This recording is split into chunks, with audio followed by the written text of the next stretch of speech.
അസ്സലാത്തു വസ്സലാമു അലൈക യാ സയ്യിദി യാ റസൂലല്ലാഹ് സ്വല്ലല്ലാഹു അലൈഹി വസല്ലം.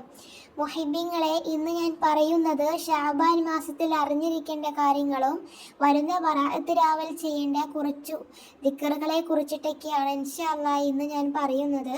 അതുകൊണ്ട് തന്നെ വീഡിയോ ഫുള്ളായിട്ട് കേൾക്കാൻ നോക്കുക. അതുമാത്രവുമല്ല, നമ്മുടെ ജീവിതത്തിൽ ഇതെല്ലാം പകർത്താനും നോക്കുക.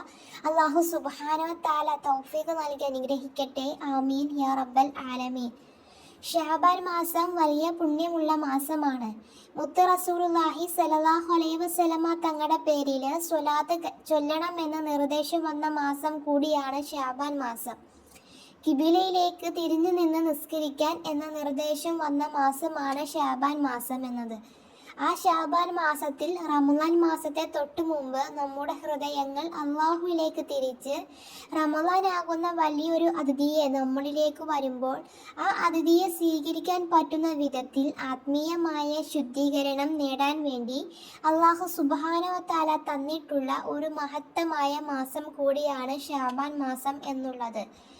നബി സല്ലല്ലാഹു അലൈഹി വസല്ലമ തങ്ങളെ മഹദിയായ ആയിഷ ബീവി റളിയല്ലാഹു അൻഹു പറയുകയാ, നബി സല്ലല്ലാഹു അലൈഹി വസല്ലമ തങ്ങൾ റമളാൻ മാസം കഴിഞ്ഞാൽ ഏറ്റവും കൂടുതൽ നോമ്പ് പിടിച്ചിരുന്ന മാസം എന്ന് പറയുന്നത് ഷഅബാൻ മാസം ആയിരുന്നു എന്ന്.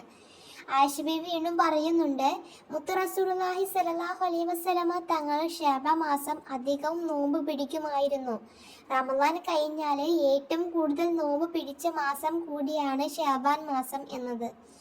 ഷഅബാൻ മാസം മുത്തുനബി സല്ലല്ലാഹു അലൈഹി വസല്ലമ തങ്ങളുടെ ഇബാദത്തുകൾ കൂടുതലായി ചെയ്യുമ്പോൾ സ്വഹാബികൾ ചോദിച്ചിരുന്നു, നബിയേ സല്ലല്ലാഹു അലൈഹി വസല്ലം, അള്ളാഹുവിൻ്റെ പ്രവാചകരെ, എന്തുകൊണ്ടാണ് ഷഅബാൻ മാസത്തിൽ അധികമായിട്ട് അങ്ങ് നോമ്പ് പിടിക്കുകയും അതുപോലെ തന്നെ ഒരുപാട് ഇബാദത്തുകളൊക്കെ ചെയ്യുന്നത് എന്തുകൊണ്ട് നബിയേ എന്ന് ചോദിച്ചപ്പോൾ മുത്ത് റസൂലുള്ളാഹി സ്വല്ലല്ലാഹു അലൈഹി വസല്ലമ തങ്ങൾ പറഞ്ഞു, സ്വഹാബ, എൻ്റെ ഒരു വർഷത്തെ അമലുകൾ അള്ളാഹുവിൻ്റെ മുന്നിലേക്ക് കൊണ്ടുപോകുന്ന മാസമാണ് സ്വഹാബ എന്നാണ് മുത്തുനബി തങ്ങൾ മറുപടിയായിട്ട് പറഞ്ഞത്.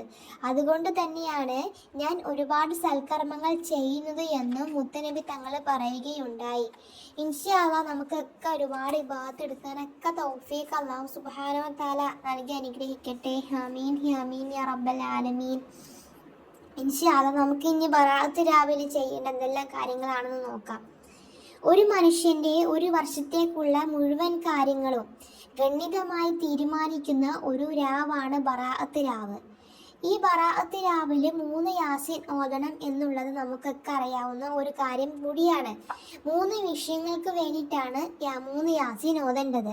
ഒന്നാമത്തെ യാസീൻ ഓതേണ്ടത് ദീർഘായുസിന് വേണ്ടിയും, രണ്ടാമത്തെ യാസീൻ ഓതേണ്ടത് റിസ്ക് അഥവാ ഭക്ഷണത്തിൻ്റെ ബറക്കത്തിന് വേണ്ടിയും, മൂന്നാമത്തെ യാസീൻ ഓതുന്നത് ആഖിബത്ത് അഥവാ അന്ത്യം നന്നാവുന്നതിന് വേണ്ടിയാണ്. ഇങ്ങനെ 3 യാസീനാണ് നമ്മൾ ഓതേണ്ടത്.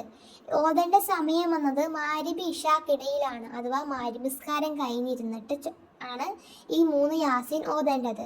ഈ 3 യാസീൻ ഓതിയതിന് ശേഷം സൂറത്ത് ദുഹാൻ കൂടി ഓതാനുണ്ട്. പരിശുദ്ധ ഖുർആനിലെ 44-ാമത്തെ അധ്യായമായ സൂറത്ത് ദുഹാൻ കൂടി നമ്മൾ ഓതേണ്ടതുണ്ട്.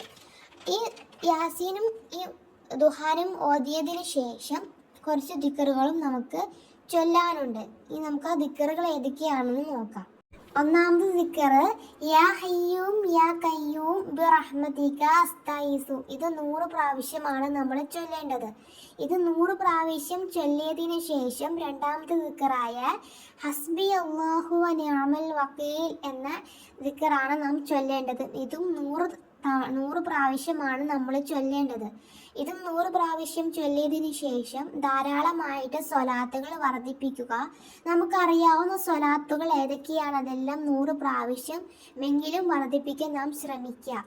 ഈ 100 പ്രാവശ്യം ചൊല്ലിയതിന് ശേഷം ഇസ്തിഗ്ഫാർ, പാപമോചനത്തിൻ്റെ രാജാവായ അസ്തഗ്ഫിറുല്ലാഹൽ അലീം എന്ന ഇസ്തിഗ്ഫാർ 100 പ്രാവശ്യം കുറയാണ്ട് ചൊല്ലാൻ നാം ശ്രമിക്കുക.